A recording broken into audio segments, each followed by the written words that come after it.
And a very good evening, everybody. I'm John Cole. Coyote boys track and field team will jump on a bus tomorrow, headed to Bismarck for the state track meet, the largest gathering of athletes in the state. And tonight, we visit with some very good Coyote seniors on their goals for this showcase event. It's my last time to try to get a state title under my belt, so I think I'm going to just go out there and really focus and lock in mentally and physically, get my body ready for this long weekend ahead of me and just try to win state. And, team-wise, after struggling in football and basketball, you had a good team here. There's a lot of kids who have qualified. That's nice to have some team success. Oh, yeah, it's a lot of kids that's behind me. Joaquin is only a sophomore. He's going to get faster and faster.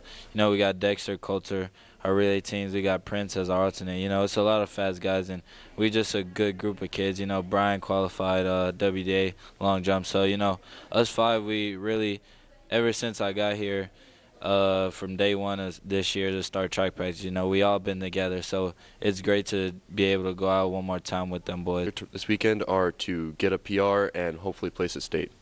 Last go around, right? Yeah, last go around, last chance to do all this stuff. You had a very good WDA, come home with a championship. There's a lot of good athletes in the West. You got to feel good about that. Oh yeah, it feels really good. We just got to keep the competition going, and everybody else is still good, and we got to keep working. So. And, for somebody like yourself who's a senior, you've had a good year team-wise, a lot of kids have qualified, it's going to make you feel good. Oh, yeah, it feels really good. Just a place in anything possible. 4x2, hope to get top 3, maybe even win it. Long jump place, hopefully get 22 feet. That's the goal for long jump. And then 100-meter dash, try to get sub 11. You've had a good senior year, really have. Yep, I have. Thank you. Nice to qualify so many kids. It is very nice, actually. Being able to have a lot of depth, especially in the sprinter group. It's better than last year. Last year was really rough. All righty, we'll hear from the gals tomorrow. It's a Tuesday. You know what that means. Another edition of Pros Pointer. Here's Johnny Candle. Oh, there's a nice eating size crappie, although we're not keeping them today. Let me get this one put back and we'll talk about them.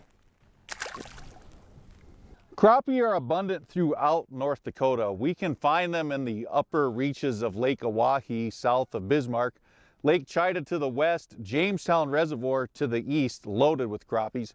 And today we're here on Nelson Lake. You can tell by the power plant over my shoulder, just hammering the crappies, having a blast. They're fairly simple to catch.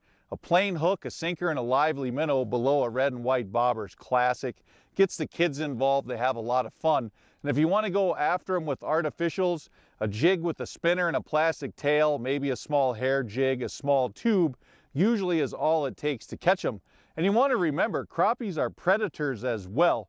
Today, while we were fishing for bass, we caught more than a handful of crappie on what would be traditionally referred to as a walleye-style crankbait. So it's not always about walleyes. Get out there, have fun, get the kids involved, catch a nice mess of eating size fish, and hopefully have a crappie day. All right, Johnny Candle, thanks. Twins up 2-0. Let's take a timeout on First News at 6.